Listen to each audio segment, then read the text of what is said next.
বন্ধু বান্ধৱীসকল খুবেই ভাল খবৰ। 8 পে কমিশ্যনৰ পৰা কি লাভ হ'ব? 8 পে কমিশ্যনৰ পৰা কি লাভ হ'ব আমি আজি আলোচনা কৰিম। বন্ধু বান্ধৱীসকল, 8 পে কমিশ্যন গঠন হ'লে কেন্দ্ৰীয় চৰকাৰৰ কৰ্মচাৰী আৰু পেঞ্চন পোৱাসকলৰ বাবে কেইবাটাও গুৰুত্বপূৰ্ণ লাভালাভ হোৱাৰ সম্ভাৱনা আছে। যদিও চৰকাৰে এতিয়ালৈকে ইয়াৰ আনুষ্ঠানিক ঘোষণা কৰা নাই, তথাপিও সম্ভাৱ্য লাভালাভসমূহ আজি আমি আলোচনা কৰিম। বন্ধু বান্ধৱীসকল, 8 পে কমিশ্যনৰ আটাইতকৈ ডাঙৰ লাভ হ'ল বেচিক পে বৃদ্ধি, মানে চেলাৰী বৃদ্ধি পাব।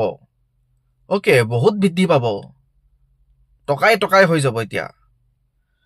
বন্ধু বান্ধৱীসকল, তাৰপিছত ডিএ বৃদ্ধি পাব, ডিএ মৰগীয়া বনাছ বৃদ্ধি পাব।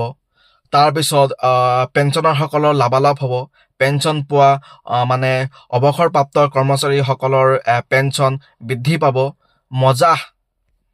আৰু কেৱল এইবোৰেই নহয়, দৰমহাৰ লগতে ঘৰ ভাড়া, চিকিৎসা, মেডিকেল, এইবোৰ কিছু বনাছ পাব। বন্ধু বান্ধৱীসকল, মন কৰিবলগীয়া কথাটো হ'ল যে সাধাৰণতে প্ৰতি 10 বছৰ মূৰে মূৰে নতুন দৰমহা আয়োগ গঠন কৰা হয়। সেই হিচাপে 2026 চনৰ জানুৱাৰী মাহৰ পৰাই মানে কাৰ্যকৰী হোৱাৰ কথা। আৰু যিহেতু বৰ্ধিত বজাৰত দৰ বা বস্তুৰ দামৰ সৈতে খাপ খুৱাই চলিবলৈ এই কমিশ্যন আয়োগ গঠন কৰা হয়। Thank U.